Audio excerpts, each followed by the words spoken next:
Okay, good afternoon. Let's get started. So, it's now 2 weeks ago. I hope you remember a bit of where we stopped last time, but I'll do a light refresher. I also sent around to you a homework, but then upon reflection, I thought a bit about it. I don't know, how did you guys get along with the homework? Who has tried it?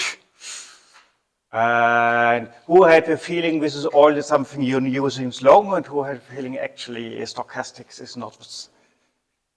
Who found the stochastics all well noted, who all knew well about all the stochastics and statistics that we did? Okay, then you can relax a bit, because in the end, when I thought about how to explain it, and also last week, we had a few people for the exercise class after Easter, discussed a bit with them, and then I decided to make a little stochastics primer, which I want to go through with you today, just that we are all on the same page in terms of the count data statistics and the different distributions and methods that we use. So, but before I go into this, I want to also go back to a place where we ended with our homework to remind us where we stand, and do it slightly different than last time. Let's try this here. Can you see this, or is this too bright, too dim? So you remember last time I told you about a single cell count data, and our task was and we wanted to do a little bit of analyze, and I showed you the standard analysis pipeline of the Sera software, which is very popular in the field.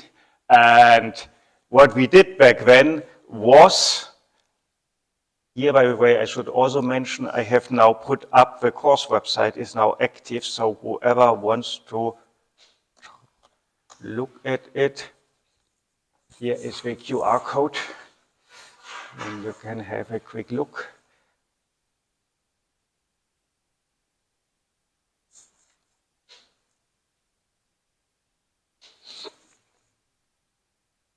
And okay, the others have to read it from the thing up here. So this is what we did last time. We used this example data of PBMC, so of blood cells just taken from somebody's blood draw, and we looked at this standard analysis, and what we got to in the end was this kind of picture where each point is one of the cells, and the points are close to each other if the cells are similar. And then we used some clustering algorithm which gave the same color to all the cells which are sort of form a group of very similar cells. And then we went on and asked what might these clusters do, and we checked the expression strength of specific genes, like here CD3 epsilon, which is part of a T cell receptor, to find out these must be T cells or these must be B cells. And that's sort of a standard way how you always start off this kind of analysis. And the questions that we now have to go into much detail is this here: how do we define whether two cells are similar? We said that each cell is represented by a vector of count values, which tells us for each of these 20,000 or so genes that we have in the genome, how often we have seen a transcript coming from this read.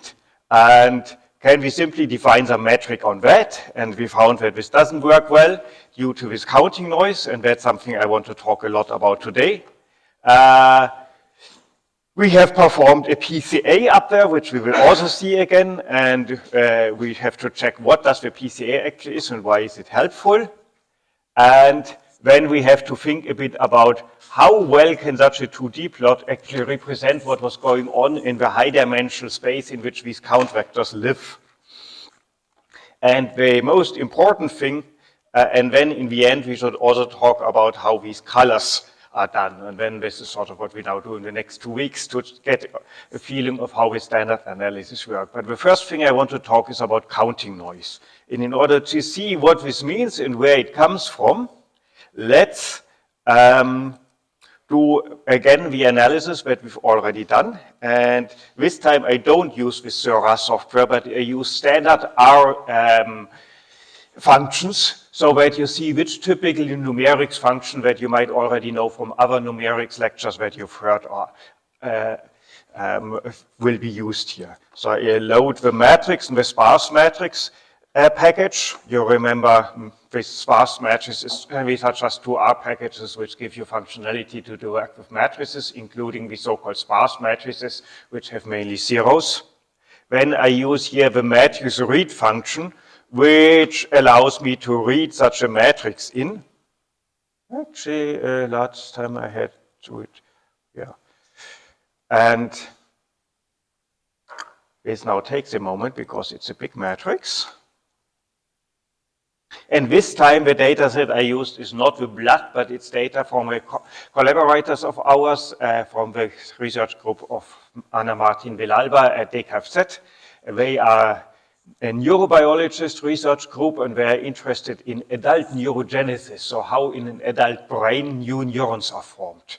Some of you might know or might remember from high school biology that until not too long ago, everybody thought that all the neurons in your brain are formed during the development in the womb, and after you're born, we don't make any new neurons. That turned out to be not quite the case. There is a small amount of neurons are still produced even in adult and old people.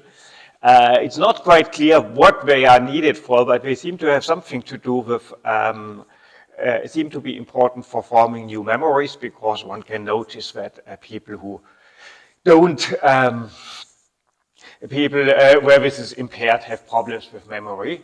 And this is, people like to research this using mouse models, because in the mouse we also observe this, and where we observe the effect much stronger of new neurons being formed by, also in adult mouse. And there seems to be ways to stimulate this. For example, if a mouse suffers brain injury, then the amount of new neurons produced goes up, and it seems that the brain tries to repair the damage by producing new neurons. But repairing this doesn't properly work because it's too weak and too late.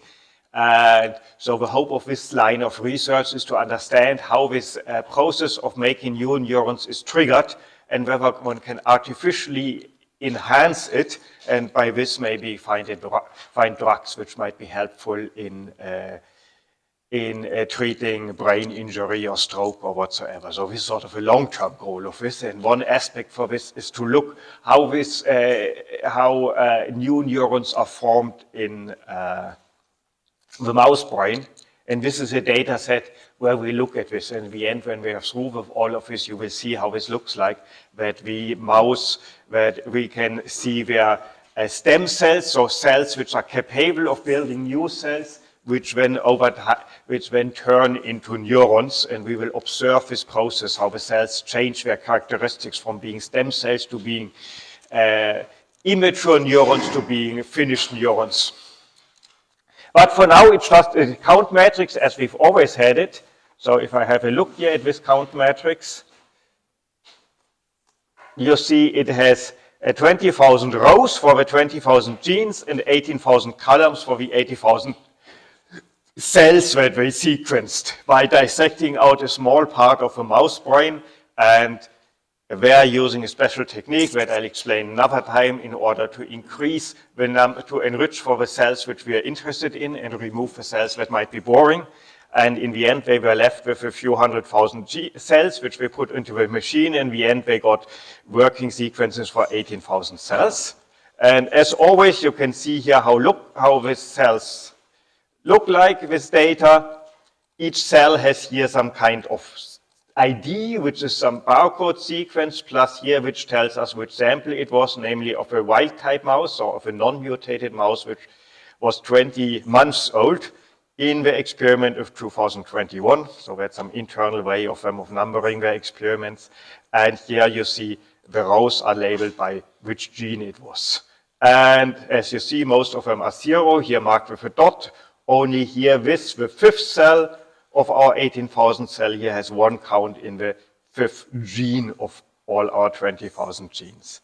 And the first thing we did is that we calculated for each of these cells the column sum, so the total amount of of reads that we got for each cell by just taking the count matrix and adding and summing up the contents of each column of a matrix. And then we see that typically these genes have between 5,000 and 20,000 reads, which somehow spread over these 20,000 genes. And what I now do is that I divide each element of a matrix by the column sum, so by the total sum of this matrix. Now, of course, if I have a cell, and the cell has an overall of 7,000 read counts, and for one specific gene I see 10 read counts, and I divide 10 by 7,000, the number which I get is a fraction which tells me which proportion of all the reads that I've seen in this cell have fallen onto this gene. And that's what I'm doing here. I divide the matrix by the column sums. As a little technical thing, I think I mentioned this last time, this division of a matrix by a vector in R typically always divides each row by the vector, but we want to divide each column, so we transpose the matrix, divide, and then we transpose the matrix back, so that we are back in the stage which we had before, that where the rows are in the genes, the columns are the cells. So I can now have a look in my fractions. What was that? Let's have a look at these fractions. 1 to 5, 1 to 5. And now we can here see this gene RMPL1 contributes to something like 1.6 times 10 to the minus 4 of all the reads that have been seen in this cell. And in that, the purpose of this thing is that now I can compare the expression of a given gene between two cells in a manner which is independent of how many reads I got in total of a cell, because it's more useful to ask, is the cell more abundant relative to a total number of cells than does it have more molecules? Absolutely. And what I can now, of course, do is for each of these genes, now that the numbers are comparable, I can calculate for each of these genes here the average expression, averaging over all the cells. And when we see that this gene, for example, in average over all the cells, it takes up a 100,000th of all the transcript. And I could, for example, now say, I sort this data to see which genes are weakest in expression. So with 10 to the minus 8, they probably have a single count in a single cell and never appear again. Let's better look at the end of this thing. And when we see the most strongly expressed genes like MALAT1, which on average takes a whopping 8%, or CST3, which takes 1.5%. So this seems to be sort of important genes. Now, and the next question I can ask, okay, if these genes are so important, are they high in all cells or only in some of them? So are these genes about at the same level of abundance in all the cells, or are they much more abundant in some cells and much less in other cells? The reason why I ask this, because what we want to understand what makes these cells different. What makes the difference between a stem cell and a immature neuron and a finished, fully functional neuron. Which genes need to change in order for the neuron to mature, for the stem cell to mature in a finished neuron? And to do this, we have to ask which genes actually change from cell to cell. And the easiest way to do this is to calculate for each cell simply the variances. So just ask, what is the variance of this cell over all, of this gene over all the cells? And what I now do is that I plot the variance against the means.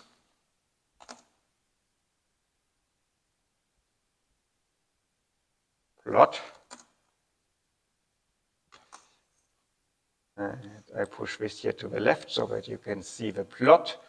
And now you see here the mean. Of course, most of the means sit here at the bottom because they are 10 to minus 5, 10 to the minus 6. So we can't really see much. So the first thing what we do is that we say, let's make this this plot logarithmic. Now we can see things a bit more. What I can also say, make the points a bit smaller. And something which is often useful is that I say, make the data slightly transparent. No, all ist gleich. All adjust. No, okay, forgotten how it was called. Those who've ever worked with Photoshop or with HTML might know this writing. This is black, and this means black with mostly transparent. And now we can see that most of the genes sit here at the bottom, and a few of the genes stick out from the crowd. So the first thing we can conclude from this plot is the interesting genes, which will tell us something about how one cell differs from another cell, are those here, which sit above this thick black line. While those that here at the bottom, they are weakly expressed. But the obvious question we can ask is, where does this proportionality come from? Why does the variance increase with the mean? Of course, you first might say, well, obviously the variance should increase with the mean. Maybe it's multiplicative noise, but no matter that if a gene is 50 times as strongly expressed, then there's 50 much more space to vary, so the variance or the standard deviation should be 50 times that.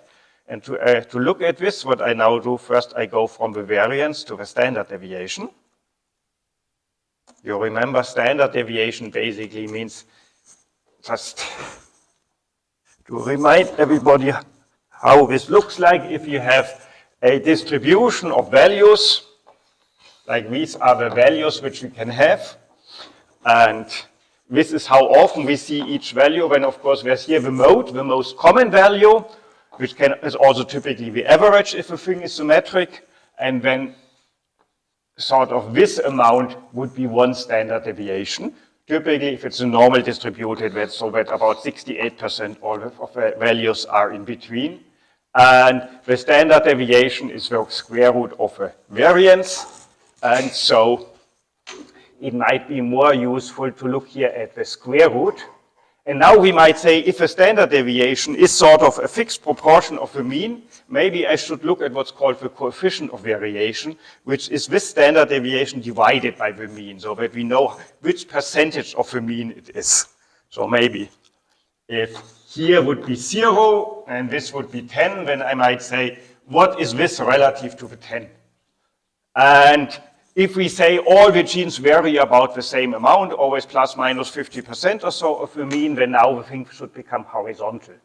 So I take this, I divide it, means, fractions, and as you can see, it's not horizontal, it goes down. Who's surprised that it goes down and who expected that? It doesn't go down if I divide not the square root, but the values themselves by, but the variances themselves by the mean. And now it's more or less horizontal. So, and that will be the thing which we talk about the rest of today, and maybe many of you will, some of you will already know that. We can now doze off a bit. Some of you will realize after I talk a bit that you have known that, and now you know it again. So let's see. But before I do that, who's already had some stochastics class, learned about all the basics of how do we define distributions and densities and etc.? Okay, that's most, but for the others, let's have a quick recap here. A recap on stochastics, where I've just written together what we all need to know. Slightly informal.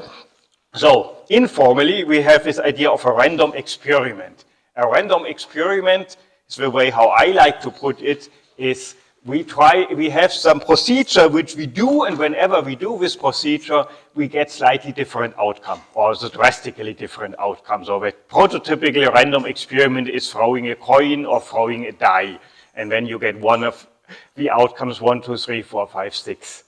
In our single-cell sequencing, the random experiment will typically be picking a cell and counting how many reads are from each of these genes. So each of these cells is sort of one random experiment, taking from the overall pool of saying we have our whole tissue sample, we pick one random cell and analyze it, and that's our random experiment. When we have a random experiment, we have to describe what happened in the outcome, and that's by describing the outcome in a number. So for example, if I throw 3 dice, when I have a random variable, what did the first dice show, what does the second die show, what does the third die show, or what's the sum of the die, or whatever. So I can define lots of different numerical values which describe in numbers what the outcome of our random experiment was, and these we call random variable. And any possible subset of, we have a set of all possible outcomes, which is often called capital omega, and any subset of this is called an event. So an event might be the event, the number of pips on my die is even, so I have thrown a 2, 4, or 6. Or the number of pips is 6, I have thrown a 6, or something like this. Anything that I can, any such thing is an event, and typically we describe events by putting constraints on random variables, like say, the event, I'm talking about the event that the first die has shown a number smaller than 3, and the second die a number larger than 4.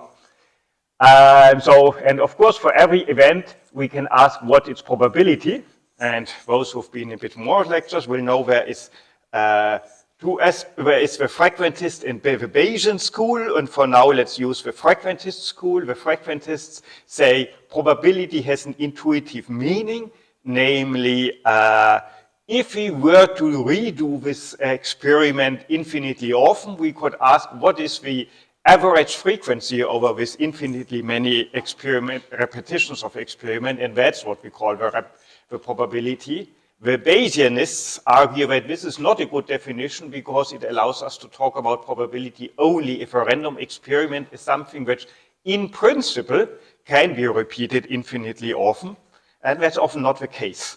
And the Bayesianists talk about how you could still get probabilities. But for what we do here, this is actually a reasonable thing, because if we have a large enough tissue sample, we can imagine that we take millions of cells out of that. So, and exactly, that's what I've written here. And one way to which unites both the Bayesianists and the frequentists is the Kolmogorov axioms, which simply say probabilities are numbers between 0 and 1. The largest probability that you can have is the probability of the whole space of all possible events, which is 1. And whenever you have two events which are disjoint, so where, remember, events are sets of outcomes, and there is no outcome which belongs to set A and B, then we call A and B disjoint, and then the probabilities are additive. The probability of A happening or B is this thing. So this is certainly nothing new for most of you. Those who've heard some measurement theory will notice that an important part is missing, namely it is actually not possible to assign such a probability to every possible subset of omega, at least if omega is some big continuum, some big set with the power of a continuum, then it will not be possible to assign a probability value to any conceivable subset, because you run into paradoxes like the Banach-Tarski paradox or the Vitali paradox. If you haven't heard about this, doesn't matter because we need this, but in case, because now I remember I'm a physicist, but I have here many mathematicians, so I have to try to be a bit more rigorous when we physicists are and at least pay lip service to the fact that in reality, of course, we cannot simply say every subset of omega is an event, but only those subsets which sit in my chosen sigma algebra, which I have constructed to avoid the Vitali paradox. You don't know what a sigma algebra is. It's fun, but we don't need it. So now, when we have random variables, we can give them a probability mass function, which simply gives every outcome a probability, like each of the possible values 1 to 6 of my die gets the probability 1 over 6.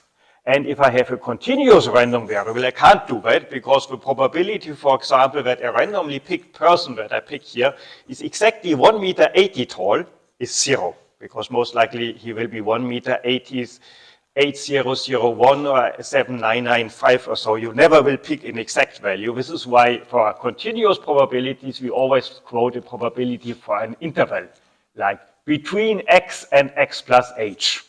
And if we make the interval smaller and smaller and smaller, when we look at the derivative of this probability, and that gives us, as you can see here, our probability density function. And the thing which sits here on top, the probability that f is, here's something, the probability that a random variable x is at most small x, this is called the cumulative probability function. So that we can use the density to calculate the probability for any interval by integrating it, and if we integrate from minus infinity, then we get the cumulative probability. And if we have two random variables, we can make a joint cumulative probability and take the derivative to both things to get the joint density function. So far, I guess most of you have seen this already at some point, right? And what we also define is the expectation, which is the average. If you would take would take a large number of repeats of the experiment, what would be the average value of a random variable? To calculate like this, of course, I have to add up all possible value, always weighted with a respective probability, and if it's continuous, I have to do it as an integral. If I want to have a unified picture, because I don't always want to write, if it's a discrete variable, use a sum, and if it's a continuous random variable, use an integral. I can simply say I always use the continuous, the integral formation, and the discrete probability things I write here this way with the Dirac delta function, which is, who does not know the Dirac delta? Good. Okay, we probably won't need it much. The whole idea of a Dirac delta is it's sort of not a real function. It's a function which is infinite at zero and zero elsewhere, but infinite such that if you integrate over it, it gives exactly 1. So it's essentially a marker which tells you, in case I would integrate over this thing, this counts as 1, but only if it's in the integral. If it's not, it counts as 0. And these expectations are linear. We can split them up like this. We can multiply them, but only if the two variables are independent. And independence means that the cumulative density function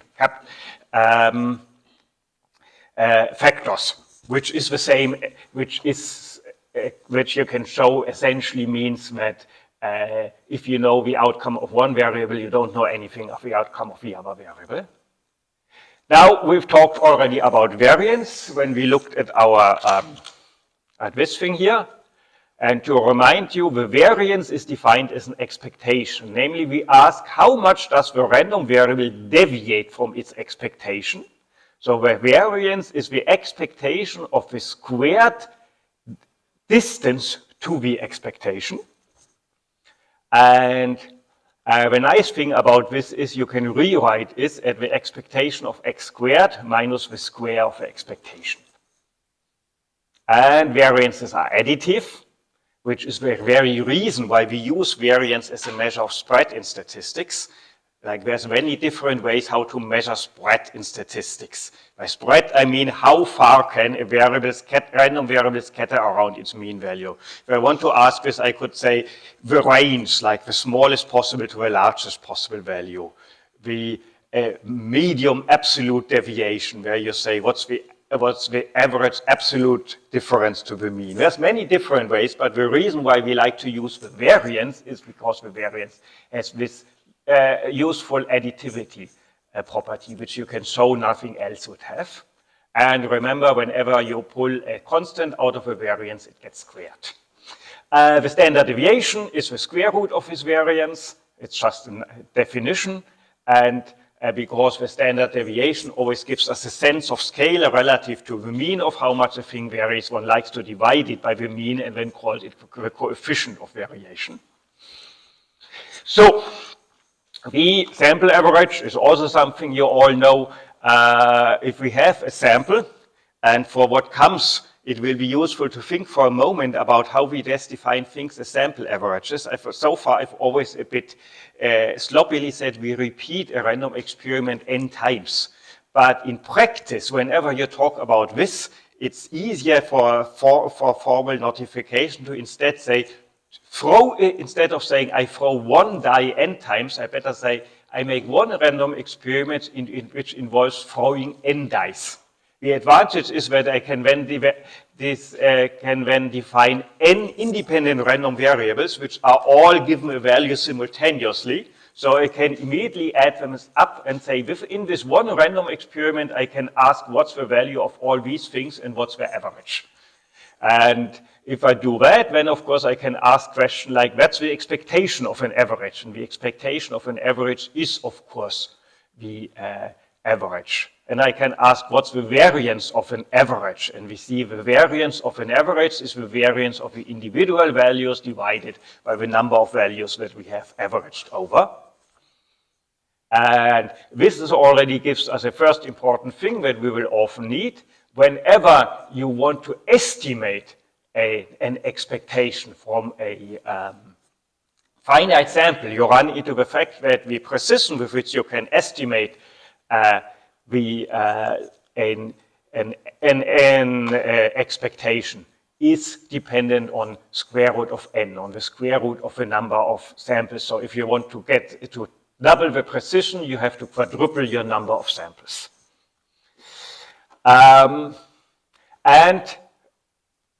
Important here in this formula for the standard error of the mean, this v is the actual variance, not its estimate. If you wonder why this is important, this is what brought a student to his famous student's t-test, thinking about what makes the difference. But we don't need student's t-test, so I only put this here as a reminder that you might have heard it before in this thing. Sample variance. If you want to estimate a variance, of course, we do the same.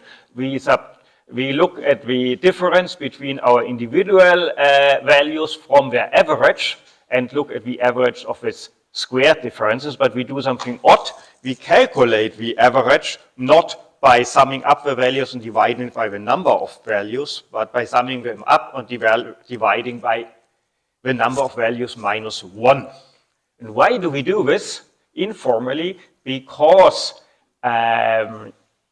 this value will always have a downwards bias, because of course the average of your actual samples will be a little bit off from the real population mean, but it will be off towards your actual samples, so that your samples deviate less from their own average than from the population average. And you have to correct for this with this n-1, and it's a nice calculation, and we will get to this later, why replacing the denominator from n to n-right exactly cancels out this, this effect. Just for me, again, to gauge who has seen the proof of Bessel's correction before. Always these three have done a proper stochastics course, I see. Okay, so we will need conditional probability. Just to remind you, the probability of event A under the condition that event B has happened is the probability of them both happening normalized by this probability.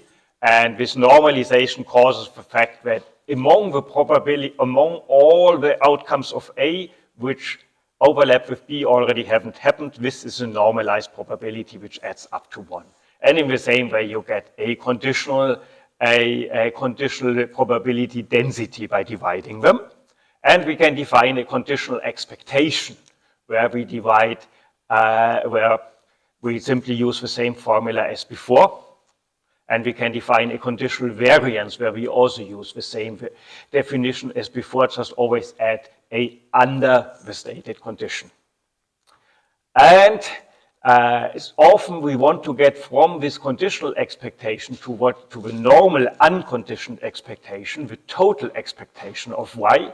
And then we use this law of total expectation and law of total variance. And because we will need this in a moment, I want to give you a quick, absolutely primitive example, which, however, I want to you to read between the lines because it will contain a little gotcha that is quite important whenever you work with measurement noise.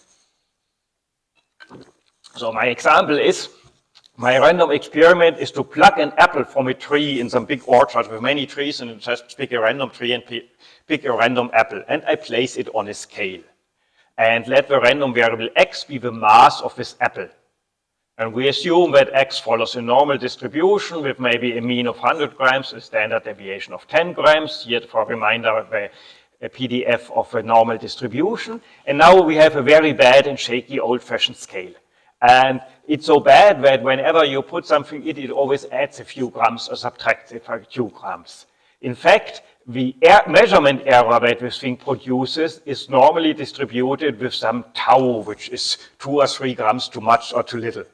So now I can describe the situation in 2 ways. I can add by saying the readout that I read of a scale, let's call it y, is the true weight of the apple x plus the error that the scale adds.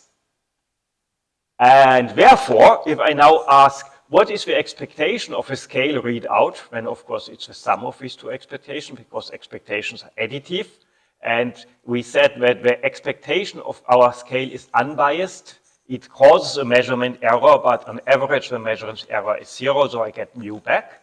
And the variance of my apple weight is the variance because variance is additive, the sum of these 2. It's the variance of the weight of the apple, 10 grams, plus the variance of the scale's measurement error, tau. So we get sigma squared of tau squared. So in this sense, if we look at, whenever we have noisy measurements, when the variance of these noisy measurements are the sum of the variance of the true values plus the variance caused by measurement noise. We call this the signal variance, and this here the noise variance. And we talk about the signal to noise ratio, which is tau over sigma.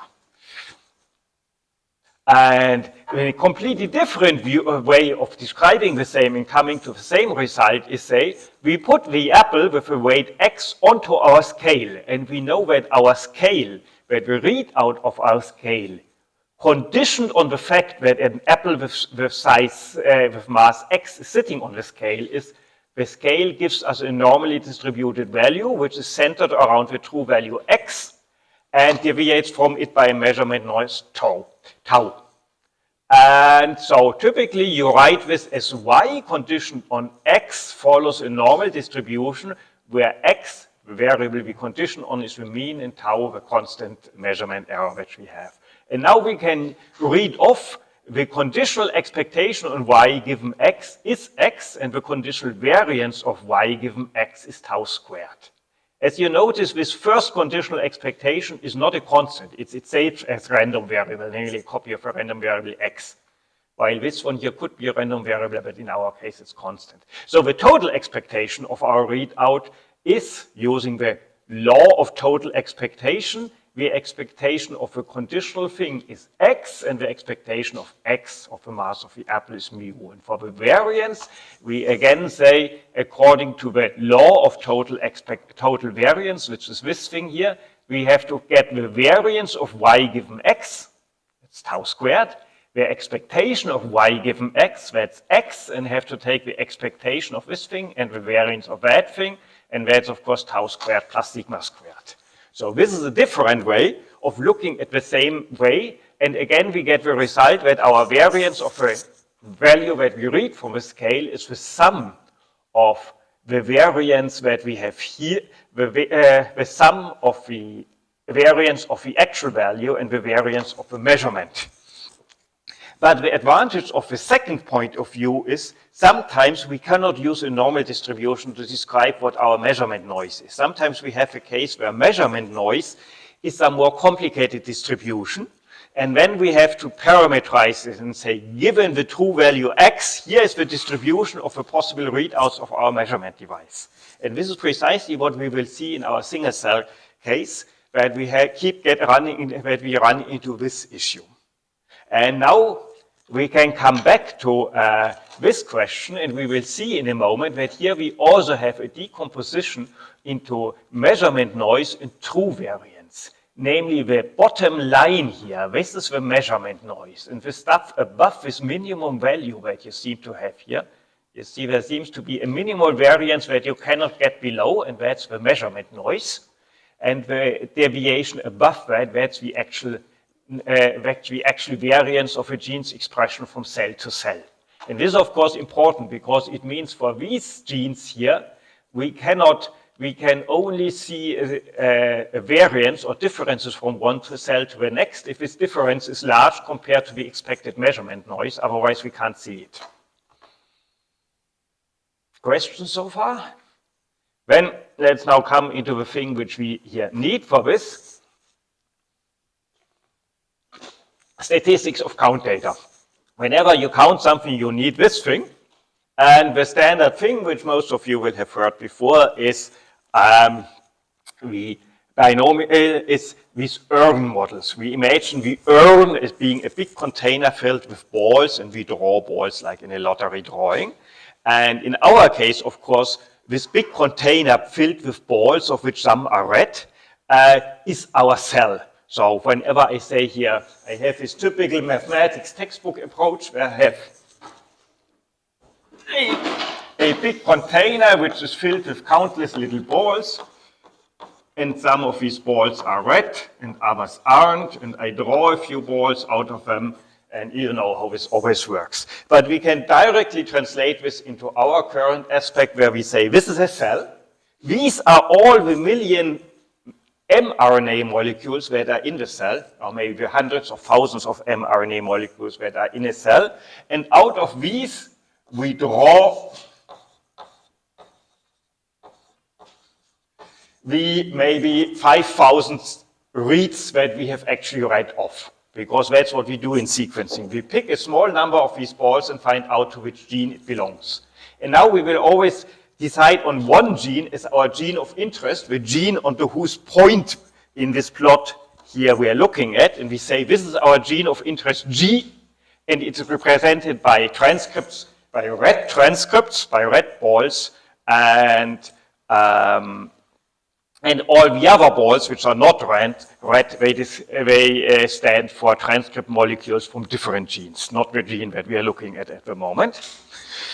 And whenever we have such a situation, we get, of course, into the binomial distribution, because if we blindly draw n balls out of this, what is the probability that among these n balls are exactly k red balls?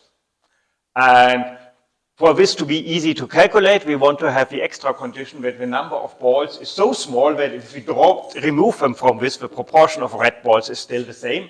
So let's say a proportion of P of the balls in here is red, and after I've taken out 10 balls, it's still P, because with few balls really don't change anything in P. And then you do this thing where you say the probability that we get K balls in a row, which are all red, is of course P to the K. If P is the abundance of red balls, the remaining N minus K balls should be non-red, so with probability 1 minus P to the N minus K. And then we have to ask how can we arrange the red balls among all the balls, and this is of course the binomial coefficient n over k to do this. And this is how we come to the binomial distribution, where we say the probability that the number of red balls is exactly k is given by the number of balls we chose. Here this of course should be a k by n over k times p to the k times 1 minus p over n minus k. And if we do this, we say that the variable k has a binomial distribution with parameters n and p. And of course, if you add this thing here up for all the possible values of k from 0 to n, you get 1. And now the expectation of these things is, the expectation of k is of course np. And you can do this if you want to calculate this either by explicitly calculating sum over k, n over p, p to the k, 1 minus p to the n minus k times k, and then you do all this annoying binomial calculation and you get 1. Or you do some very simple mathematical trick. You remember that each of the balls we draw can be considered as its own random variable, which is either 0 if it was a white ball or a 1 if it's a red ball. So we say k is x1 plus x2 plus xn, And this tells us it's 1 if the first ball is red, this is 1 if the second ball is red, and so on. And they are always 1 if they are red and 0 if they are not red. And we know that, of course, the expectation of this thing is P, because that's the probability of drawing a red ball. So they all have expectation P, therefore the expectation of the sum is N times P, which is a nice, easy way to remind yourself that the expectation of a binomial is N over P, and then you do the same for the variance and say, what's the variance of getting, what's the variance of this X, and of course with probability P, the ball is red, and when it has a distance, when the value is 1 minus P is the expectation, and with probability 1 minus P, it is non-red, and when it has the value 0 minus the expectation P squared, and this, as you can see quickly, is P times 1 minus P. And then, of course, as this is the case for each of them, the sum has variance N times P times 1 minus P. Now, the next thing that we do, that we need, is the Poisson distribution. So, the Poisson distribution is the limit of the binomial distribution for the limit that we let N go to infinity, and here should be a new line, somehow it do this, so N goes to infinity, while P is always adjusted to be lambda over N. So I define this lambda as N times P, the expectation, and the expectation I keep fixed to one fixed value, and then I let N go to infinity and P go to 0, such that the product N times P stays lambda. And if I do this, a little bit of standard calculation shows you that when you get this limit here, and this probability density function, probability mass function is what we call the Poisson distribution. Here I just put a link to the Wikipedia page in case somebody wants to look up the proof that this limit really gives this thing here. And so we define the Poisson distribution as the distribution that where the probability to get the value k is given by this expression. And we remember that this is the Poisson distribution is the limit of the binomial distribution for n to infinity and p to 0, such that n times p stays constant, because this is how we get there. And if we want to do this, we should ask, of course, when can we use this approximation? And for this, we need to know when the approximation has enough, is sufficiently precise. So there's something called Lecombe's theorem, and Lecombe has simply calculated if you take the difference between these two probability mass functions, and just add up their differences over all possible values, then you can be sure, actually I think it goes to infinity here even, that was wrong, when you can sure that it's always smaller than 2 times lambda times p. So if p is small compared to lambda, you can easily replace the Poisson, the binomial, by the Poisson. And one effect is the Poisson distribution has this nice fact that the expectation, that this lambda parameter is both the expectation and the variance. So the Poisson has only a single parameter, namely lambda, and this parameter gives us at the same time the variance and the expectation. And as I said, we can use this approximation if we imagine if n is rather large, which means that p is rather small, and when p is small, then of course 1 minus p, this thing here is basically 1, and then you get also that the variance is n times p, which is lambda. In practice, this means the following. Imagine you have two containers.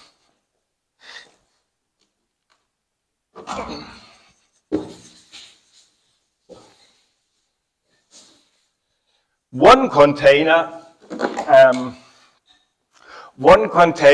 has 1% red balls, and we draw, say, 10,000 balls, when we expect that K 10 red balls, and if we have 10% red balls in something where we draw 1,000 balls, the expectation is also 10. So essentially, these are two on the first hand rather different situations. Here, the fraction of red balls is much higher than here, but we compensate by taking the number of balls here higher than here, so that we end up with the same expectation lambda, and we get the same value. And then we can say, if all these numbers are really big, then we may attribute them well with a percentage. Maybe 10% is not big, so instead make 0.1% and make here 2 zeros onto it. So whenever we do something like this, when we get when we can say the actual distribution of what values K are possible are more or less exactly the same in this situation than in that situation. And in our single cell field, we are always in this situation, because remember, we always look at even the most highly expressed gene typically has a p below 10 to the minus 3. So most genes have 10 to the minus 4, 10 to the minus 5. This is a very small p. And with this very small p, even when an n of 10,000 or so is big enough that the approximation holds well. Because if you've seen our genes, typically for an individual gene, we get counts of maybe 3, 4, 5 reads. So lambda is somewhere at most 10.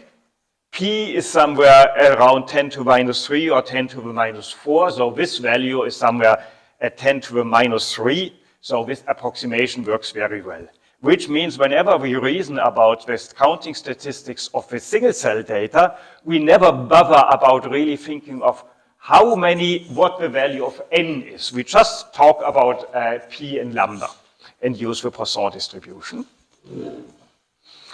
So,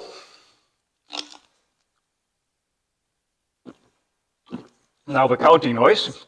Let's assume we want to estimate. We go back to our initial idea. We have this container having millions of balls, or maybe a cell with 100,000 of molecules, and we want to determine Q, the fraction of balls that are read, or of transcripts that belong to our thing. And we are allowed to draw n balls. And among these n balls, we find k of them to be read. According to what I've just said, strictly speaking, this would be binomial, but it's well approximated by this Poisson, where we just don't have to look at these separate, but just multiply them. And then once we get a number k, we get one single number k, which we divide by n, and then we say, this is our estimate for q. And we ask, what's the standard error of this estimator?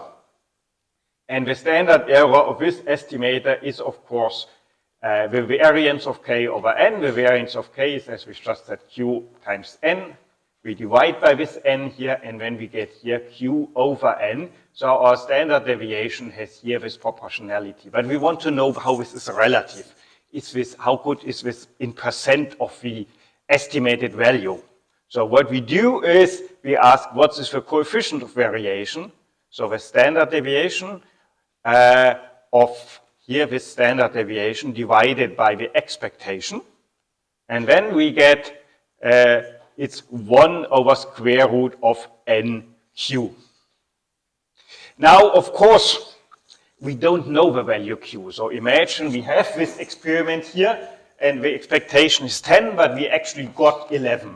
When we say, okay, we got 11 red balls among 10,000 balls that we've drawn, so this is a proportion of 1.1 times 10 to the minus 4.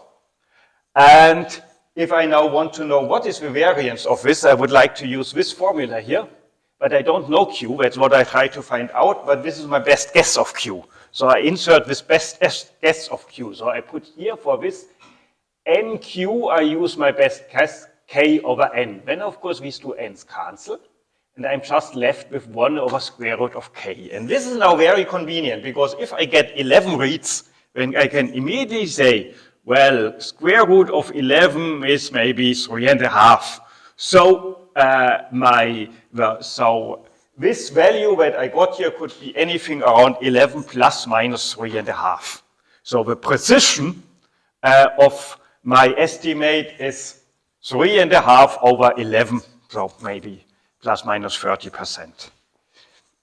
Which means that if I try to estimate in any such kind where I here have my container with red balls, the proportion of red balls, and I want to know which, and I count k red balls. When I use these k red balls, divide them by the number of balls I've drawn to get my estimate. And no matter what n is, I immediately know the precision of my estimate for the number of red balls in the container is given by 1 over square root of k. So if we do any kind of counting experiment where we draw very many balls, and in the end there are 100 red balls among these very many balls, then we can immediately say square root of 100 is 10. So the precision of our estimate is plus minus 1/10 of the estimate's value. So 2 examples to hammer this in. You're a quality control engineer. You want to estimate the defect rate of the assembly line at your factory. And you want to know how many products do you have to test until you know your defective rate with a precision of 20% of the actual rate. And once you have found 25 defective products, you divide this number by however many products you have tested until you reach the 25th defective one, and then this value will be precise to plus minus 20% of the value. Second example, of course, what we are talking about, we have a cell in single cell where we get 3,000 reads. 9 of these reads are from our specific gene. We want to know how precisely can we get the expression strength of this gene G in this cell. And we say, okay, it's 9 plus minus square root of 9 divided over the 3,000 cells, got to be 3,000, is of course 0.3% plus minus 0.1%. So from this we would immediately say, if we had now for this gene other cells where the gene is maybe not 0.3% but 0.2% or 0.4%, we have no chance of seeing this difference because our counting noise, or our measurement noise, this 0.001%, it might be much larger than this here. And this is what's going on here. This is the counting noise, the 1 over n. And when I showed you before the coefficient of variation, where I divided the square root of the variance by the row means, we see how this goes down linearly on my log-log plot because, so in this unlogarithmic goes down with 1 over n, because whenever I have 10 times as many counts from this gene, the counting noise goes down by square root of 10. And therefore, the minimum noise that I can actually see gets lower and lower, and while the actual noise, and now the question is, if I have a gene up here, which is sometimes things like 10 times above the minimum noise level, is this now, does this now mean that this gene is really informative, like that there is variation which is not caused just by counting noise? And for this, what I now do is I calculate, I divide not the square root, but the mean itself by this, because we expect the standard deviation to be proportional to 1 over n. So, we expect the standard deviation to be proportional to 1 over square root n. Yeah? And hence the variance should be proportional to 1 over n. So the variance divided by the mean should now be horizontal.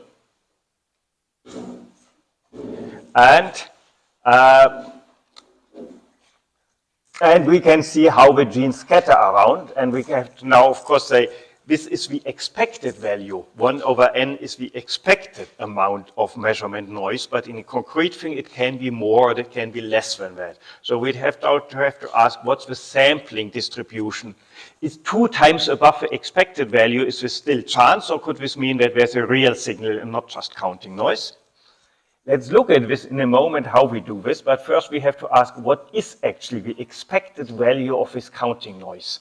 How much counting noise do you expect?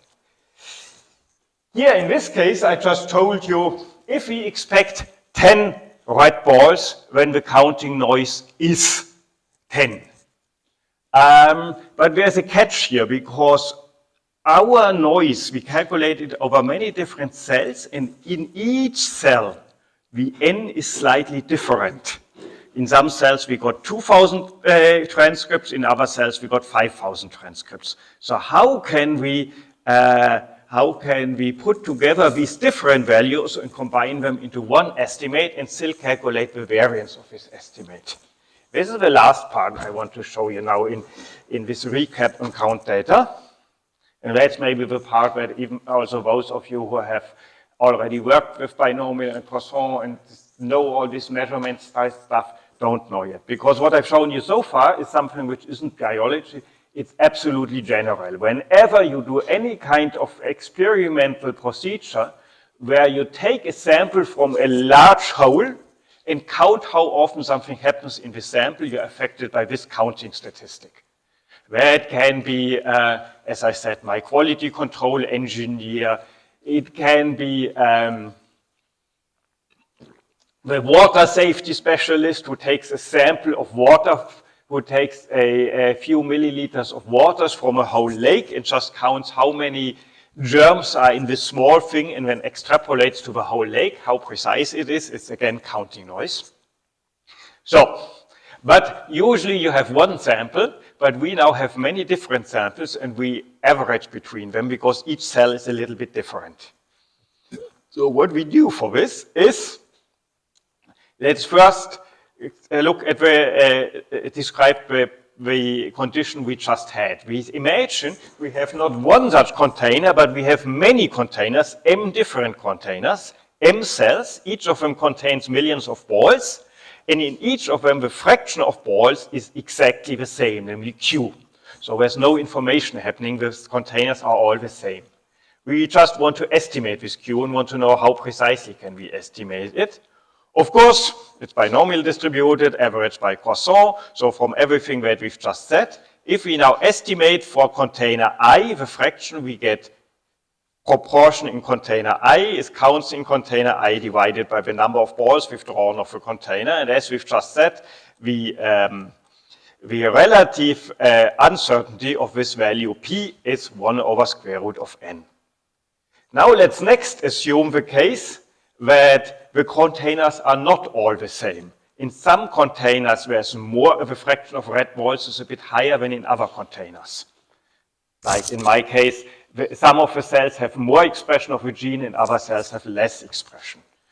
So we assume that the fraction of red balls, how many red balls are there actually in the container, even this is a random variable, which I call Q.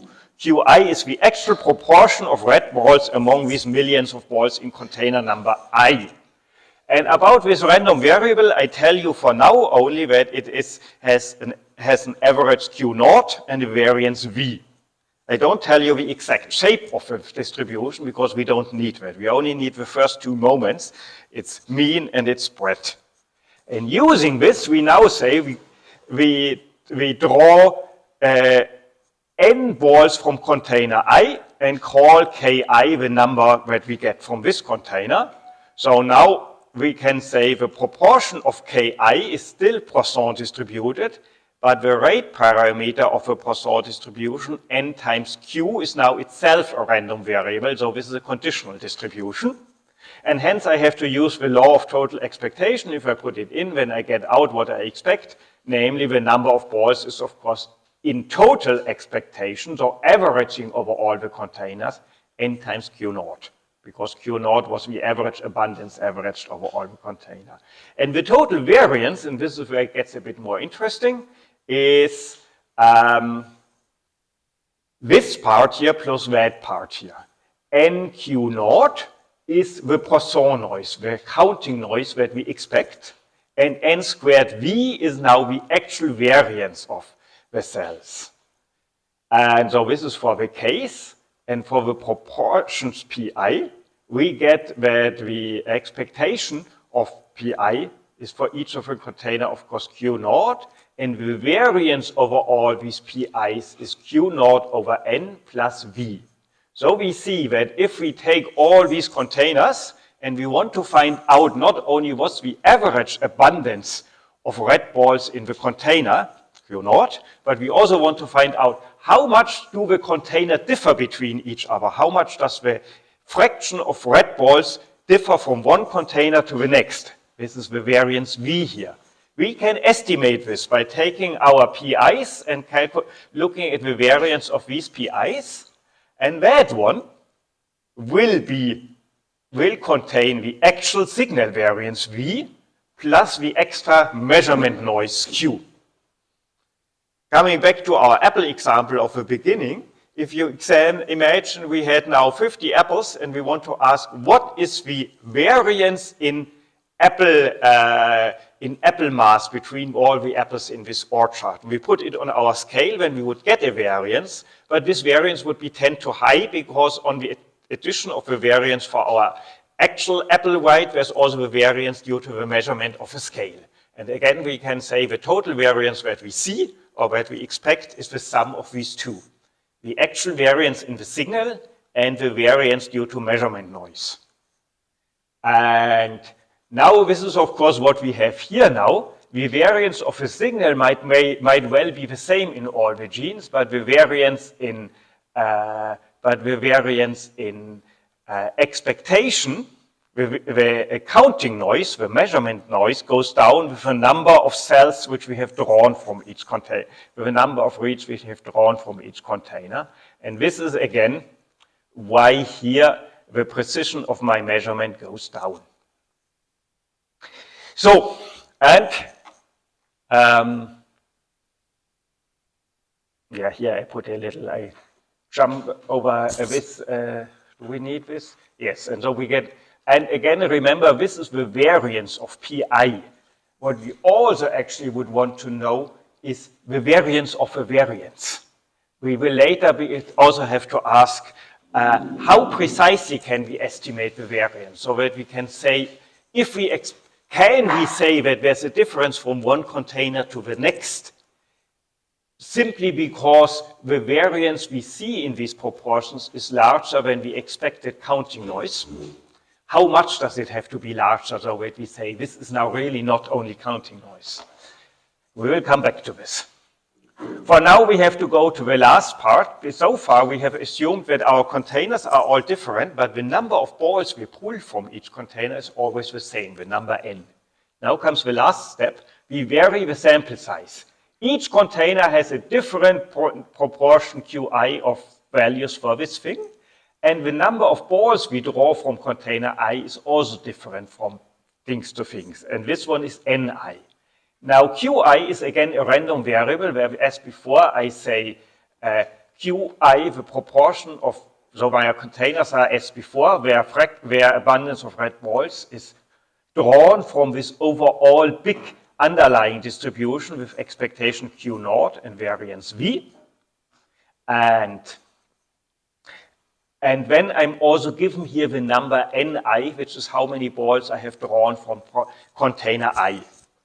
This value is not a random variable, it's a constant. It's just whatever we happen to get. We do our experiment and it's not something which is prizes is, but it's just, well, from this cell we got 1,000, from that cell we got 2,000, so we consider this as a known constant, which is different from container to container. And now, of course, I can again calculate the expectation and the variance of the pi, and I get this thing. But now we should think a bit more precisely of what we are actually looking at. What we really do is from each container or each cell, we get this pi, the proportion of red balls among our drawn balls. And I want to know what is the sample average of this. So what is the average of the actual the actual M estimates for container estimates. And that's what I get here with this formula. My sample estimate is Ki over Ni, and that's summed up and divided by M. And I want to know the expectation of the sample average. And if I calculate it, then I get Q naught. And now I want to ask, what is the variance of Pi? And that's now maybe something we should do on the board, because that's a bit more lengthy calculation. I define W as the sample variance of expected proportions.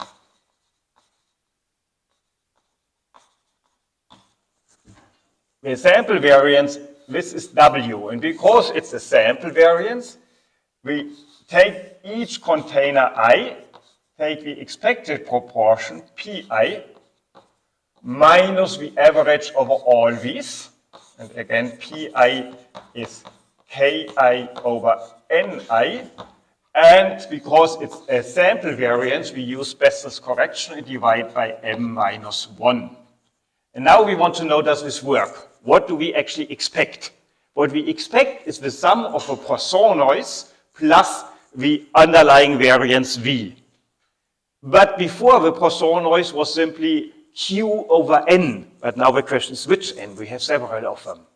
So to find this out, we actually have to calculate the expectation explicitly. So I say I want to calculate the expectation of W.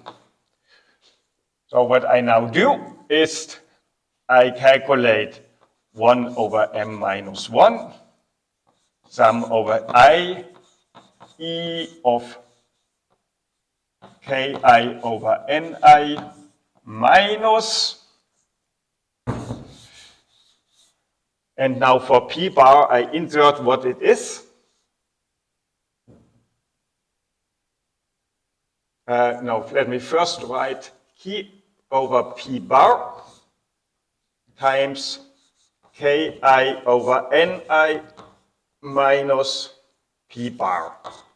So this is now the square added up. Next thing I do is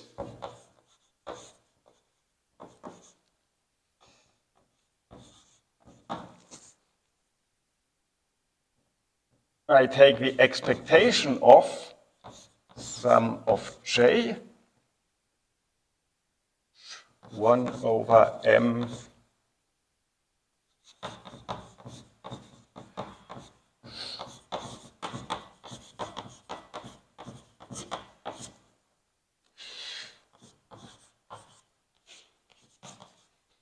Ki over Ni minus Kl over NL. So you see what I've done? I've put here the definition of P bar, which is simply the average. I put the 1 over M outside, and the nice thing is, I've written it wrong. I shouldn't try to do this on the board because I've put it nicely here. So you see how it works. I first write here the definition of P bar, and I expand the square into two separate things so that I have two separate sum symbols. When I pull all the sums to the front, so I have a sum over I, J, K. For this, I have to pull the Pi under the sum. If I pull the Pi inside the sum, it of course gets multiplied by M because we now have it M times. But luckily, I have also pulled it through with 1 over M. This cancels, and then we get this thing here. And the two 1 over M's have appeared here. Next step, I expand this thing when I have Pi squared, and here all these mixed products. Now, if I look at these mixed products, I notice the following. First, I pull the diagonal product, the Pi squared to the left. And now the mixed products are here, this thing. And for the mixed products, I can now notice that it doesn't matter if I write Pij or Pik, because in the end, this is just a sum, a triple sum, where each summand here, where each term here uses two of the indices and ignores the third one. So I can simply say this is also ij and this here is also ij. That doesn't change anything. It's only an internal swapping of the sums and then putting them back together. And with this, we now of course see this is minus pij plus pij. So we are left with one pij because these two cancel. And now that I have only one, I can now omit the sum of k because the index k doesn't appear and instead write an m on top. So this sum over k is turned into this m. Doing this, I can now next have here the pi squared to the left, and here I can, next I now have to evaluate this thing here. And to evaluate this thing, I have to realize that the product of the expectation of two variables depends on whether I is equal to j or not. Because in principle, I can write this expectation as expectation of pi times expectation of pj, but only if the two variables are independent, which they usually are because it's different containers. Except for the diagonal case where I equals j. In the diagonal case, they are not independent. This is why I have split up the sum here, the j sum, into the sum where j is equal to I and the sum where j is not equal to I. And now I can take that part here, where I is the left part, e to the pi squared, and put it together with that part. Then I have here m times m minus 1. Here I have to expand the fraction to the common denominator. So this 1 becomes an m, and this minus 1 adds up here. And to the right, I'm now left with that part here. And now I can say the expectation of pi is, of course, q naught, the expected fraction of red balls in all of the containers. And the same here, pj, so this is simply q naught squared. And for the expectation of pi squared, I remember the definition of the variance, namely that variance of pi is the expectation of pi squared minus the square of the expectation. So I can solve this for that part, and then I say this is the expectation of pi squared, q naught squared, as we just said, and the variance of pi is, of course, as we've calculated before, the counting noise, q naught divided by the number of balls I have drawn from container I, plus the actual variance from container to container. So I use this trinom and put it down here at the bottom for pi squared.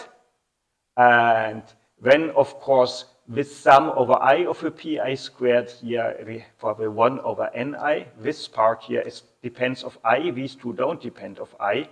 So for the sum here, I have to let the sum stand here. And here I can simply replace the sum with an m. And now the mq naught squared and this one here cancels.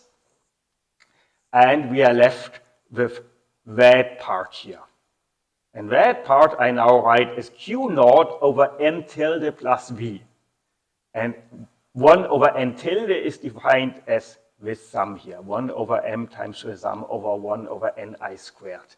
So the sum, you might remember that this here is called a harmonic mean. Harmonic mean means the mean of the reciprocals and put back. So we can say in this specific case, where we estimate the average occurrence of red balls in these m different containers and always draw a different number of balls of them, the expected counting noise now depends on the mean number of balls that we draw, but not on the ordinary mean, but the harmonic mean. So to summarize, the expected variance usually, the expected Poisson noise or counting noise usually is the expectation over the number of balls drawn. And if we average over many different trials where we always draw a different number of balls, we have to replace n with a harmonic mean of all the n's, and we get to this thing here, q naught over n tilde plus v.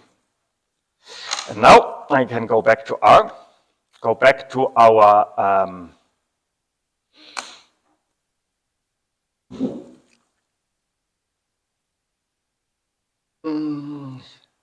now, where was it? Take here the row means and here the row vars as we have them before.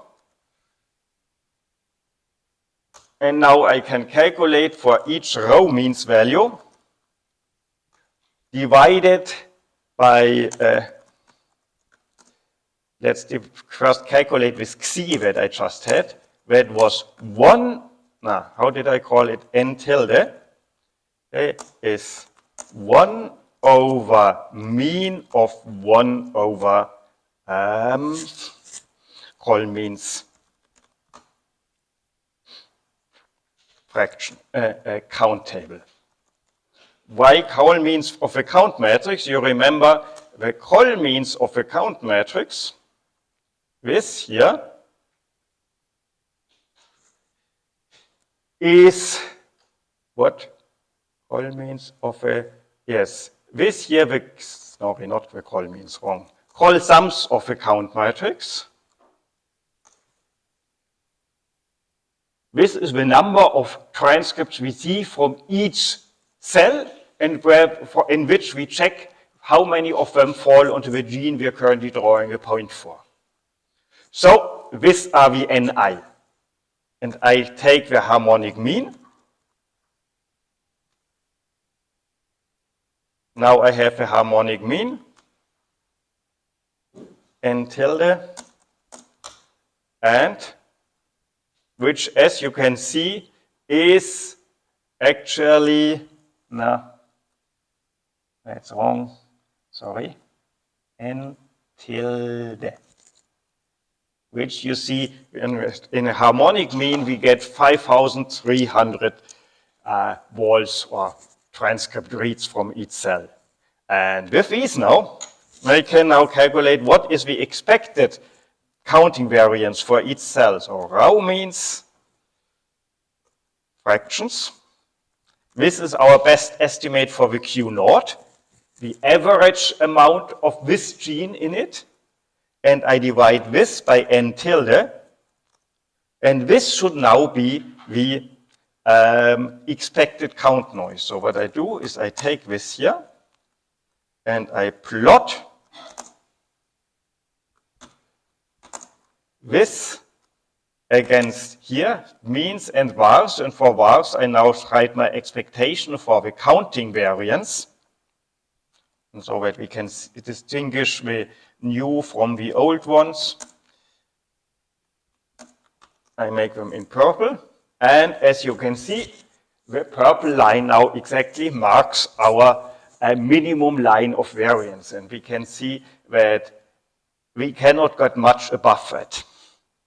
I can also plot it again where I now divide this thing here by the means. By taking this here and divide by rho means fractions. Now I divide it by this, so I sort of removed this dependence on the rho means, so that I can divide out the rho means here and simply say 1 over N tilde. And if I do 1 over N tilde, then of course, yeah, I don't need points. I can simply say, make a horizontal line at 1 over N tilde. A, B line, H is 1 over N tilde, comma, Groll, gleich purple. And here you see how the line now sits there. We can talk a bit about why it lifts off a little bit, but overall you can, let's talk about this the next time, but overall you can now see that we have explained the first fundamental feature of our data, namely we see now which part of the signal of the variation from cell to cell is actually true information about what's going into the cells and what is artifact or noise caused by our measurement procedure of sequencing and counting only a small fraction of the transcripts. Yep, this is pretty much how far I wanted to get today. Now you see, anyway, this was now a recap on counting statistics and maybe a different look at something you've seen before, because I'm sure you've all seen this binomial and Poisson, but maybe you haven't looked at it from this side. And on the other hand, it's of course also actually what I had asked in my original homework. So you can see I changed a bit my mind. I first thought, okay, in the homework you can sort of work through this yourself. And I thought, nah, actually, it's probably better if I present it for all when we have it in a decent factor, and you can see all the individual steps, and we can put in our relative definitions. In terms of understanding biology, we haven't made much progress yet so far, because now we've only understood the non-biological part. We understood the counting noise, the artifacts caused by our measurement procedure, because it is based on counting. Now that we know that, we can look at what we are left with if we subtract that, and with that way we can then look into more biologically interesting thing next time. But so far, this was sort of maybe if I now take a step back, what you can learn from this example in a more general way is the importance to understand the statistical properties of your measurement procedure. We use here a measurement procedure which is based on taking a small sample of all the molecules and then counting a subset among them. And whenever you do counting, you have this specific noise of things, and this can become evolved if you have something like our case, where we average the expression of a gene over many cells, and in each cell the number of transcripts which we actually have examined and were able to count in differs, which meant we had to deviate from the standard textbook treatment of how to work with binomial and Poisson statistic, and had to go to this part here, which is a bit a lengthy calculation, but actually it's basically the same as the calculation from Besser's correction, only now with explicitly this kind of data being put in. And by specializing Besser's calculation on the specifics of our experiment with its variation in the number of things sequenced, we could discover a characteristic value here with n tilde, which is important to understand for this specific experiment. And that's sort of a way how you use stochastic reasoning in order to prepare an analysis with real-world data. And that's independent from the biology, maybe the important lesson you can pull out of that. How once you have set up a proper model, realized that the situation of counting, of examining these count matrix gained from the single cell sequencing procedure is in the end the same as the old textbook example of a big urn with white and red balls, then you can use this to derive specific values about what you should expect in your data and how you can distinguish signal from noise. And this distinguishing of true signal from artifactual noise due to the technical realities of how you measure your data is, of course, the crucial first step in any working with real data. So, tomorrow we can have a little exercise again upstairs in the hope, what I want to do there is that maybe we look at the Sura example again and see what the next step were here in my, as you can see here, I then go on and then I pick these genes which stick out here, look at these genes and do a principal component analysis using the top 1,000 genes in here. And then once we have this PCA, we use the defined distances between cells and put this into a UMAP. And before we talk about the mathematics behind the steps, we just want to do it ourselves on our computer. And I think it's useful if all of you have done this on your own computer before. And if you've already worked a lot with this thing and say, yeah, of course, I know how to make a PCA of a sparse matrix, then you know how to do it. If you wouldn't now know how you get your Python or R or your favorite language of choice to do an eigenvector decomposition or a PCA, especially not if it's a huge sparse matrix, which otherwise might not fit into memory, then we can play a bit with this tomorrow. Let's see how many, let's see how many come tomorrow. I think not everybody has time, so we'll also summarize it then for those who can't be there in some little write-up. Okay, then see some of you tomorrow, when they rest next week. And homeworks. Yeah, this first homework, as you've seen, it was a bit to sort of get you all to think a bit about binomial, but in the end I now told it like this. I have to think about what I give you the next time. But yeah, I'm still experimenting a bit what might be a good way, whether it should be more programming tasks or more mathematics tasks, or maybe a mix or something like this. Maybe I write something up which you can have a look at the weekend if you want to, and then and when we discuss it next Tuesday. Overall, I haven't yet managed to get a Moodle page, so you can't hand in homework anyway, so you can, for the moment, you only do it for your own good feeling. And instead, as I said, I now will simply use this this page here to collect all the lecture notes. So you see the stuff for today I added here, and here's the stuff from last time. I'm also recording the lecture, so if you miss one, I will put it somewhere here. Okay, then see you tomorrow next week.